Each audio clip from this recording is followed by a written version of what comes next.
En Land O'Lakes, Wisconsin, es raro oír la sirena de una ambulancia. Así que la muerte de una joven que gozaba de buena salud causó particularmente un gran impacto. Para resolver el misterio, un informático avezado, un experto en suicidios y un forense trabajaron en equipo en busca de respuestas.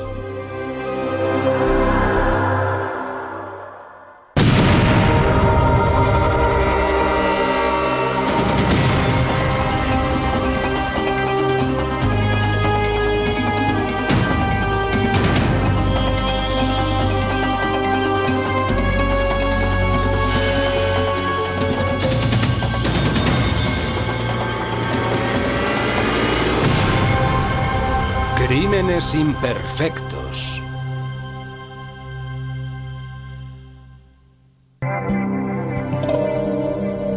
Era un día frío y despejado en Land O'Lakes, Wisconsin, cuando Ken Johnson se enteró de que su hija de 28 años había muerto. Era un día soleado. La gente salió a pasear para disfrutar del día. ¿Por qué tuvo que habernos pasado a nosotros? Nuestra hija acababa de morir. Servicio de urgencias, ¿qué sucede? Envíen una ambulancia. Creo que mi mujer está muerta. La encontré en el baño y estaba con la cabeza metida en el inodoro. Entendido. Dios mío, Dios mío. Ya hay una ambulancia de camino. Cuando los sanitarios llegaron, Janelle Flood estaba tumbada en el suelo del baño. Su marido, familiarizado con los primeros auxilios, le estaba practicando una resucitación. Pero era demasiado tarde. Se confirmó su defunción unos momentos después. Recuerdo que en ese momento grité, ¡no! ¡No! Les dije que iba enseguida para allá. La muerte parecía ser un suicidio. Encontraron 39 cápsulas vacías de Fioricet en la papelera del baño.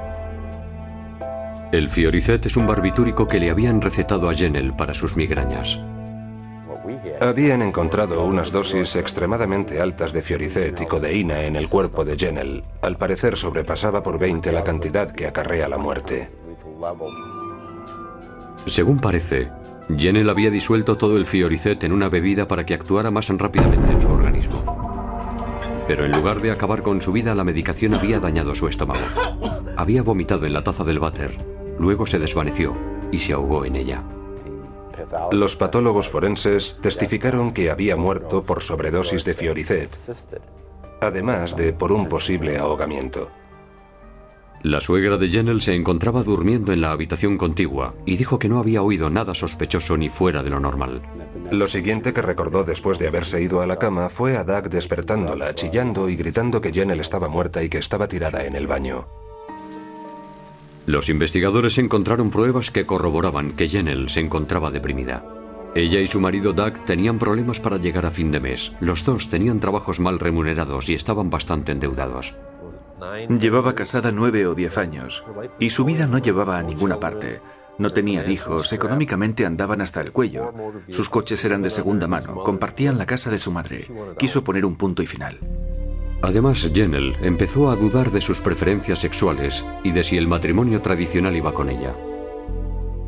Su inclinación sexual era algo que no hubiera sido aceptado en un municipio tan pequeño. Salir del armario y que se enterara todo el mundo hubiera sido más agobiante para ella en ese medio que en una gran ciudad. Dar el salto de llevar una vida heterosexual y descubrir, o bien admitir que se es gay, ¿tiene que implicar que el paso siguiente sea el suicidio? A mí nunca se me hubiera pasado por la cabeza, es algo que no tiene sentido. El estado de ánimo de Janelle dio un vuelco cuando se enteró de que su compañera de habitación de la universidad se había suicidado. Antes de morir había dejado esta nota. Estoy sollozando mientras te escribo estas últimas palabras, amor mío. Debo confesarte lo mucho que lamento este acto que estoy a punto de cometer. No había otra forma de decirte el profundo amor que siempre he sentido por ti.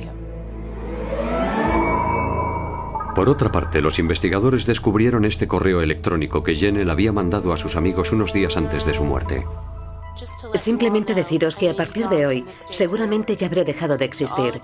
A vosotros, amigos de Doug, os pediría que le reconfortéis. Os quiero y os echaré mucho de menos. Mi deseo era no generar tanta congoja, pero ya no hay marcha atrás. Pero la familia de Jennell le pidió a los investigadores que indagaran un poco más, porque no se creían la teoría del suicidio. Les dije que no me parecía normal. Quería asegurarme de que no archivaran el caso, así como así bajo la declaración de suicidio, cuando con toda probabilidad no habría sido tal.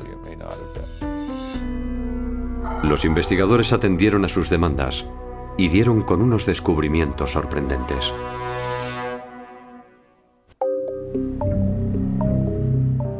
Los análisis toxicológicos encontraron cantidades letales del barbitúrico Fiorizet en el cuerpo de Jennell Blood.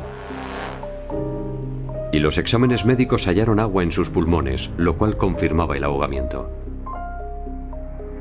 Pero la parte inferior del esófago tenía quemaduras severas, posiblemente resultado de tragar el Fiorizet sin las cápsulas protectoras. Era evidente que Jennell Blood había ingerido una dosis letal de barbitúricos y que acudió al baño debido a los dolores estomacales. Pero si perdió el sentido y se ahogó accidentalmente, o bien se trataba de un asesinato, era imposible confirmarlo con la autopsia. A la gente no se le ocurre suicidarse con una sustancia cáustica. Lo lógico es que cojan las cápsulas y se las traguen enteras con agua. No es normal ingerir solo el contenido interior porque te abrasa el esófago. En casa de Jennell, los investigadores encontraron pañuelos de papel entre la basura junto a las cápsulas vacías de Fiorizet. Solo en una de ellas se encontró la huella dactilar de la víctima. A los detectives esto no les cuadraba, no era normal. Las cápsulas están constituidas por dos partes, de las cuales una está encajada dentro de la otra. Y para separarlas hay que tirar con un poco de fuerza. No había restos de medicina alrededor del lavabo y no se encontraron huellas dactilares en el inodoro. Se supone que el lavabo estaría sucio, el polvo de las cápsulas estaría esparcido por todo el baño. Si alguien se encuentra mareado y está a punto de vomitar en la taza del váter, ¿no cree que lo más lógico es poner las manos encima o alrededor de la misma? Pero allí no había nada, es como si lo hubieran limpiado.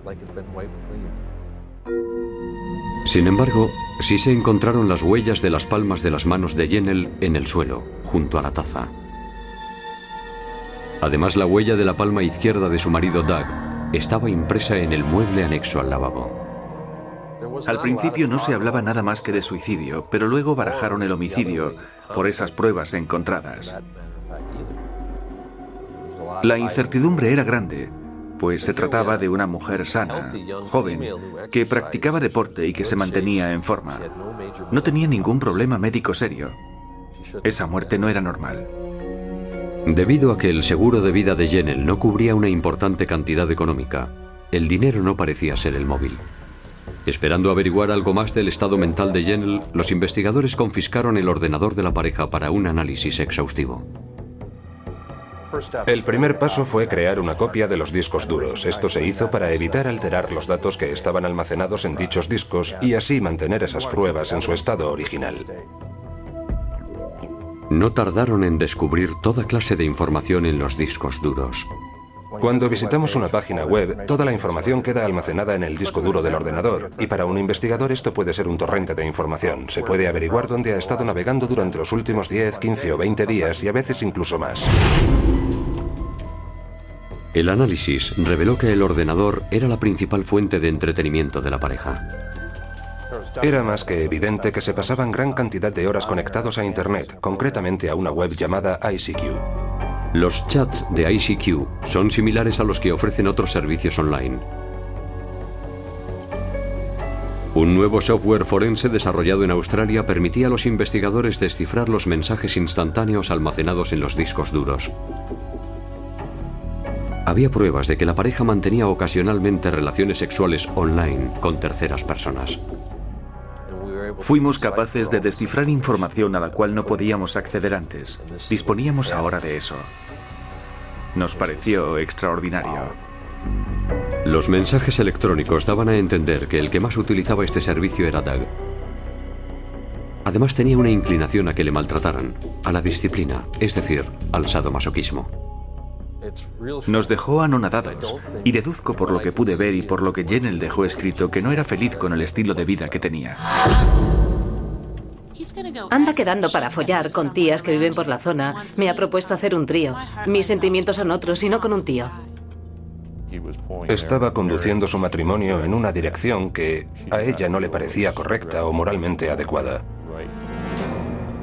Los padres de Jennell contaron a los investigadores que quería divorciarse. Tenía una valoración positiva de su físico, de su estilo de vida. No le disgustaba su vida en general. Por tanto, no tenía mucho sentido que decidiera suicidarse. El ordenador también reveló que Jennell tenía planeado visitar a una chica en Texas, a la que había conocido en un chat a través de la red. Esto se contradecía con los planes de suicidio. Estaba llevando a cabo el planteamiento de vida que ella quería, estaba planeando un futuro. Todo eso eran indicios de que estaba deseando que se cumplieran unas perspectivas. Por ejemplo, no daba a entender que estuviera deprimida. No había signos para asociarla con alguien cansada de la vida y que quería poner fin a su existencia. Y el análisis del supuesto email de despedida, dirigido a sus amigos, al contrastarlo con otros mensajes vía internet, desveló que Jennell se refería a dejar el matrimonio y a abandonar la casa, no a terminar con su vida. Los investigadores pensaron que era el momento de hacer un estudio más exhaustivo de la vida de Doug Blood. Sí, muy raro. Doug era un tipo realmente raro. Doug Blood, de 35 años de edad, trabajaba a tiempo completo en una fábrica y a tiempo parcial en un servicio médico de emergencias. Se había casado con Jennell 8 años atrás. Doug decía sentirse feliz en su matrimonio, pero la familia de Jennell opinaba que la realidad era bien distinta. Él tenía un trabajo mal remunerado, pero parecía conforme con su situación. Ella todo lo contrario. Quería progresar en la vida, hacer cosas que le hicieran sentirse satisfecha, retomar sus estudios. Y la información suministrada por el ordenador también contradecía ese supuesto matrimonio idílico. Tenían constantes problemas matrimoniales y, por lo que tengo entendido, se concedieron unos flirteos precisamente para salvar su matrimonio. Según parece, Jennell reconoció que la cosa no funcionaba. Le confesó a su marido que era lesbiana y que le apetecía vivir con una mujer. Estaba decidida a solicitarle el divorcio a Doug. Quería dejarle. Tenía muy asumido que quería seguir adelante con su vida y volver a sus estudios.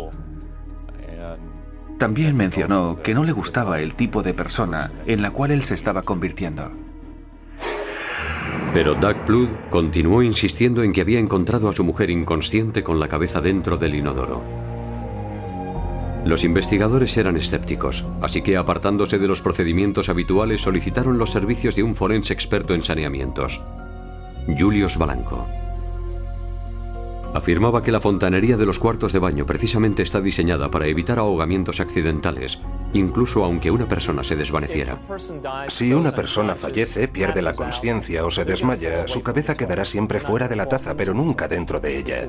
Y eso se debe a que si tenemos en cuenta el peso de nuestro cuerpo, si estudiamos su movimiento, este tiende a caer fuera de la taza, pero nunca con la cabeza dentro.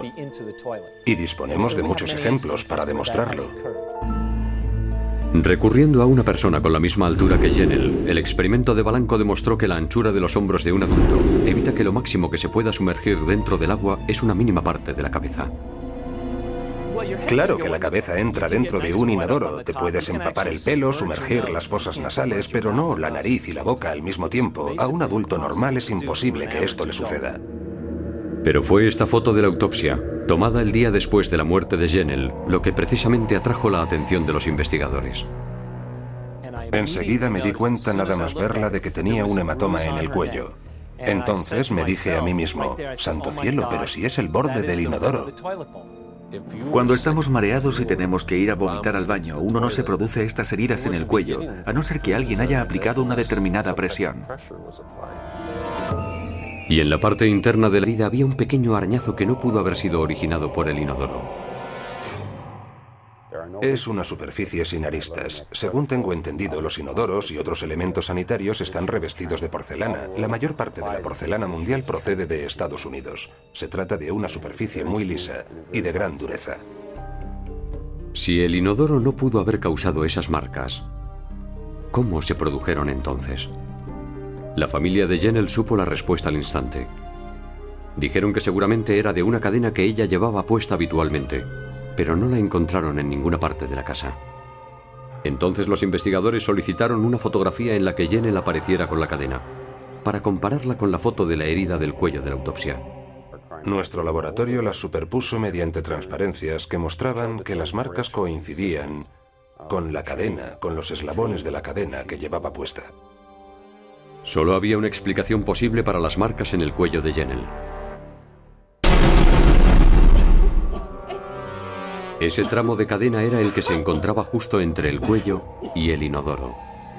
Esas marcas no son normales. Se deben a la ruptura de capilares bajo la piel, lo cual indica que la persona estaba viva cuando se produjeron. No son consecuencia de haberse quedado uno desvanecido encima de la taza. Eso no suele ser así. Este descubrimiento, junto a las huellas de las palmas de las manos de Jennell en el suelo del baño y la dejada por Doug en la encimera del lavabo, eran una clara representación de los últimos momentos de vida de ella. Ella estuvo forcejeando. Por eso no hay huellas en la taza ni en el borde. Solamente estaban en el suelo. Supusimos que Doug estaba de pie a su lado porque había una huella de la palma de su mano en el borde del lavabo, junto al inodoro. Desde allí ejercería presión sobre la parte occipital de su cabeza. Doug Plouffe fue detenido acusado de asesinato en primer grado. Él negó cualquier implicación en la muerte de Jennell hasta que una enfermera que trabajaba en el servicio de urgencias añadió algo novedoso a los acontecimientos.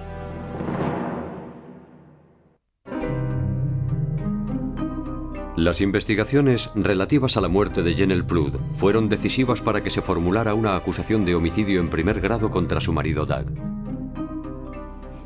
Basándose en el análisis de los datos del ordenador, del experto en saneamientos y en las fotos de la autopsia, la acusación concluyó que Jennell le había dicho a su marido que deseaba abandonar el hogar y que quería el divorcio.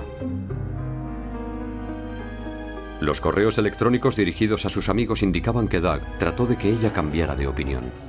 Su vida sexual estaba llena de fantasías fuera de lo normal y quería que su mujer también participara en ellas. Deseaba que esa mujer hermosa estuviera siempre a su lado para demostrar que le pertenecía, y si le abandonaba, sería un fracasado. Doug también estaría al corriente de que Jennell planeaba visitar a una mujer en Texas, a quien ella había conocido a través de un chat. La acusación piensa que Doug se puso furioso y decidió asesinar a Jennell, pero pareciendo que fuera un suicidio. Doug utilizó unos pañuelos de papel para vaciar el medicamento que contenían las cápsulas, asegurándose así de no dejar huellas dactilares. A continuación vertió parte de este barbitúrico dentro de una bebida. Los datos del ordenador muestran que Jennell se desconectó del chat a eso de las 2 de la madrugada. Luego, ya una vez dormida y posiblemente inconsciente, los investigadores creen que Doug echó mano de sus conocimientos en primeros auxilios para suministrarle a la fuerza el resto del barbitúrico a través de una intubación en la boca.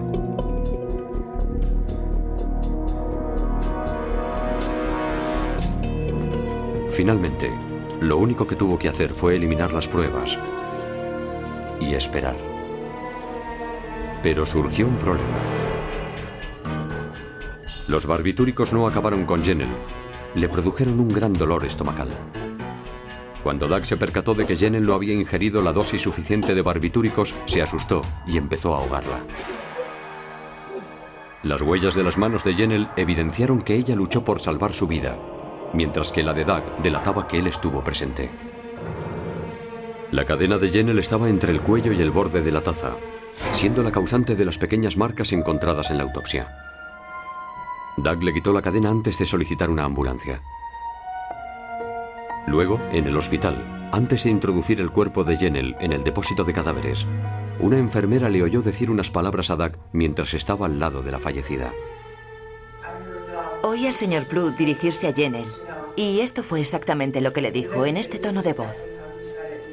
Te advertí que no me dejaras. La enfermera lo definió como un comentario bastante estremecedor que ella jamás olvidará.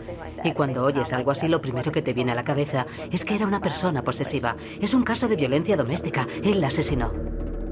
El jurado estuvo 8 horas deliberando. El jurado aquí presente considera al acusado, Douglas Flood, culpable de homicidio en primer grado con premeditación. Uno nunca piensa que esto te pueda ocurrir a ti. Nadie de entre los que conocemos sería capaz de hacerle daño a nuestros hijos. Es la pregunta que siempre se me pasa por la cabeza. ¿Cómo pudo habérsele ocurrido? Doug Flood fue condenado a cadena perpetua. Las pruebas forenses junto a la información del experto en saneamientos demostraron que su versión de la historia no era cierta. Las heridas estaban ahí, era algo innegable. Fueron la clave y proporcionaron la información necesaria para que los expertos las examinaran y sacaran las conclusiones que finalmente llevaron a declararle culpable. Alguien que se pasa de la raya y comete un error no sabe que las fuerzas del orden tarde o temprano acaban cazándole. Dudo que el caso hubiera sido resuelto sin las huellas del inodoro. Creo que el jurado debió de ver el cuarto de baño o una representación del mismo. Estaba convencido de que era un asesinato. Por mucho que me pidieran que demostrara que era un suicidio, se caía por su propio peso.